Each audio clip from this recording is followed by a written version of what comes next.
What's up, guys? Welcome back. I figured I'd slip one more comfort food recipe in on you guys before the weather warms up. Today we'll be making beef stew.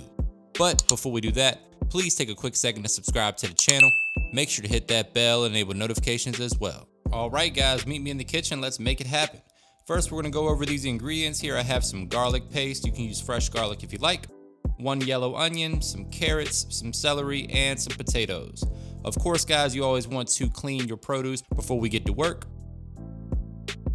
So with these red potatoes, I'm going to leave the skin on, but that's totally optional. If you want to remove it, go ahead. We're going to quarter them up depending on the size of the potatoes. You just want to make sure they're all about the same size. That way they cook at the same rate and get nice and tender in our stew.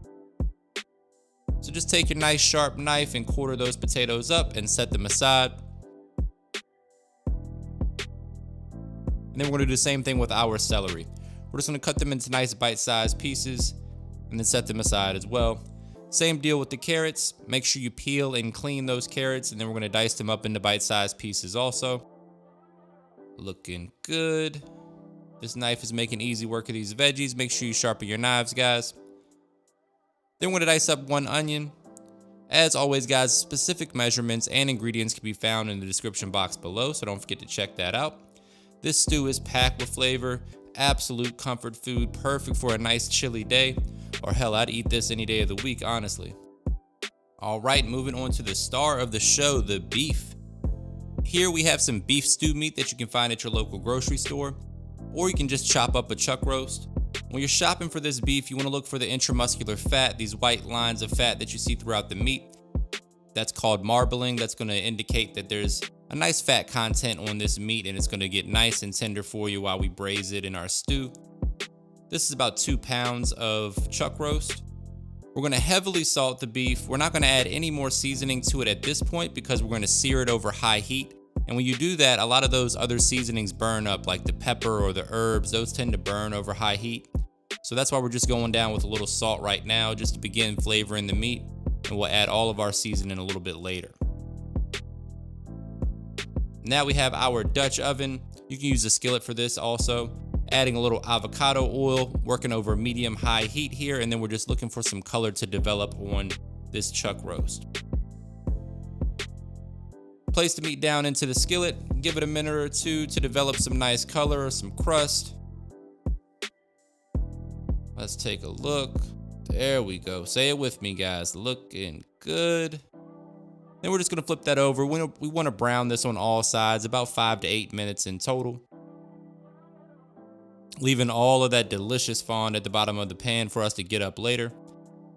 If you want to make this in the crock pot, guys, you can just go ahead and sear your meat in a skillet and then cook the veggies as you're going to see me do in a minute, and then just transfer everything on over to your crock pot if you like.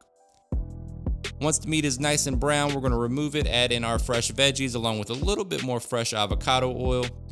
Give them a little stir around.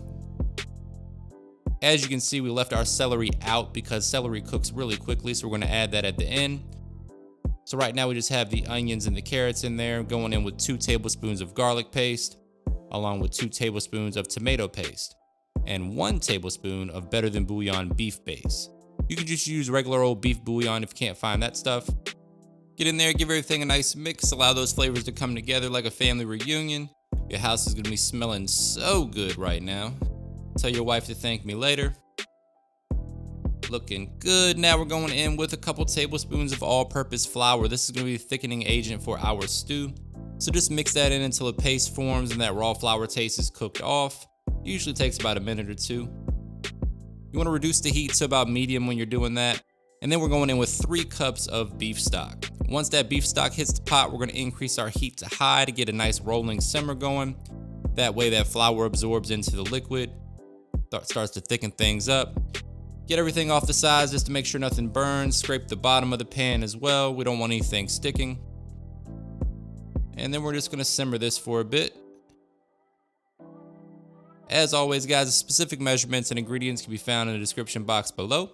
Going in with some fresh herbs. There we have some rosemary, thyme, 2 bay leaves, and the world's worst word sauce right here.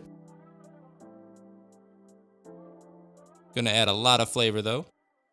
Now we're gonna add back in that beef. Give that a nice mix, cover with a lid, and we'll let that simmer on medium-low for about an hour and a half or until that beef starts to get tender. You always want to give it the fork test to make sure it's nice and tender. During the last 30 minutes, that's when we'll add in our potatoes and celery. Go ahead and cover with that lid, pop it in the oven on 300 degrees or just simmer it on your stovetop for, like I said, an hour, hour and a half. Check it periodically just to make sure everything's going as planned.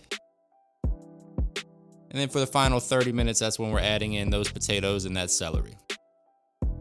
Give that a nice mix, make sure everything's well combined. And then we're gonna taste for seasoning and adjust the seasoning to our palate rather than going in the YouTube comments and complaining. Looking good. All right, let's go ahead and test one of these potatoes. We see that the potatoes are fork tender. That's a good sign. Got to check the beef also. You're gonna watch me struggle here a little bit, so feel free to make fun of me. I'm a big boy, I can take it. There we go. Make sure you fish out those rosemary and thyme stems. Nobody wants to eat that stuff. But you can see the beef is nice and tender as well. Now it's time to add our seasoning. As always, guys, make sure you season to taste. I'm going in with a little salt, pepper, garlic, onion powder, a little cayenne pepper if you want to increase the spice factor a bit. And just taste as you go and adjust accordingly. You can see things have thickened up a bit. Now I'm going in with some frozen peas for the last 10 minutes. If you don't like peas, you should grow up. All jokes aside, guys, if you don't like peas, you can feel free to leave them out. No big deal. I do enjoy the peas, and I think it adds a nice bit of color as well to the dish. And that, my friends, is a beautiful bowl of beef stew. Brace yourself for a trademark money shot, followed by a taste test, because you know I got to get in there and try this. Packed with veggies, tons of flavor, also some parsley for color. All I need now is a spoon. Here we go, a plastic spoon, I might add. Let's make sure we get a piece of that beef. Let's get some potatoes and carrots on there. Moment of truth. Oh man, that's good stuff right there. You can tell by the eyebrows. Going in for a second bite. This recipe is money, guys. Let me know what you think in the comments. Make sure you give your boy a thumbs up. Please subscribe to the channel and hit that bell to enable notifications. And as always, thank you for your support.